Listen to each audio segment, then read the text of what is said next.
Well, Doc Reid, thanks for joining us on Bomber TV for an injury update. Can you run us through how Heath Hocking's progressing from his groin injury? Okay. Well, Heath Hocking, as the supporters will know, back in 2007 he had adductor releases for osteitis pubis, and he's been good for several years. Had a fair bit of trouble at the end of last year and didn't settle down, so he was operated on just before Christmas. He's now come out for 4 weeks and he's doing well.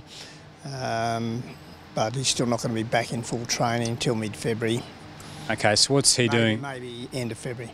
So what's he doing at the moment to work up to that February return? He's doing stuff in the high altitude room, swimming, starting on bike. We're slowly getting there, but at 4 weeks we take him easily. But not a great concern, just building back up? Oh, the concern is that he's missing out on a full pre-season. The upside for him is that this is about his 9th or 10th pre-season, so it's not as though we're dealing with an 18-year-old kid who'll never catch up. What about Jake Carlisle? He's been working around the sidelines, doing a lot of, I guess, different work off the track. How's he progressing and what's holding him back? Jakey has in the past had minor patella tendonitis, and he had an acute flare-up just before he resumed in mid-November, and he sort of got out there but not right, so we went back to square one pre-Christmas, and he's progressing now, and he's been out there running today, and so far so good. But he's so important that we want that patella tendon right, because being a tendon, they're always resistant, and if you rush them you get bitten, so we don't want to get bitten. We want him really ready to go in mid-February, March. Nick Comer, he's a favourite amongst his teammates, and a big fan favourite. How's he going? Nick Comer's been probably our biggest disappointment, really. He had both patella tendonitis and a significant damage to his chondral surface, that's your cartilage surface under your kneecap. So he's had surgery on both. The patella tendon's good, but he still has ongoing symptoms under his kneecap.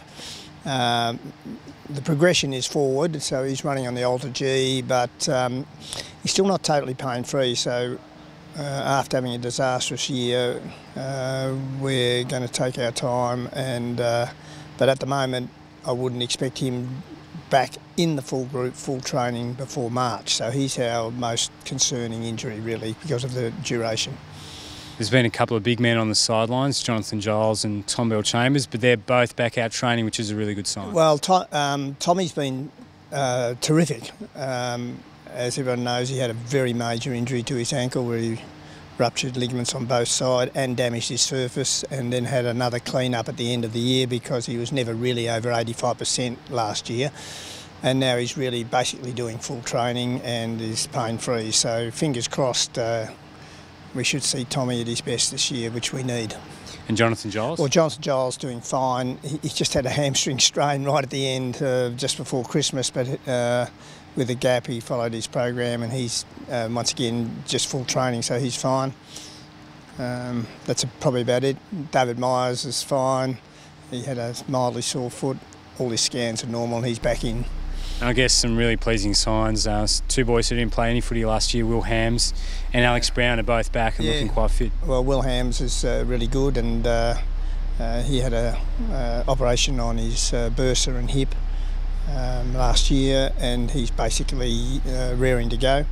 And Brown, Alex had his reconstruction, a bit complicated by a medial ligament that had surgery on, but he's not 12 months, and he's basically back in everything in the next 6 weeks.